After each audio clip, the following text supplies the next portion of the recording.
Ay mga higala, magba-vacuum seal na naman po tayo ng mga gatas. Ayan sila. Ito, na-vacuum seal ko na. Ito, nilagyan natin ng deoxidizer.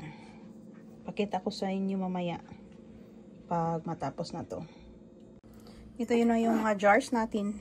Mainit pa. So, lalagyan natin ng milk. Maya-maya. Dito yung milk natin. Marami.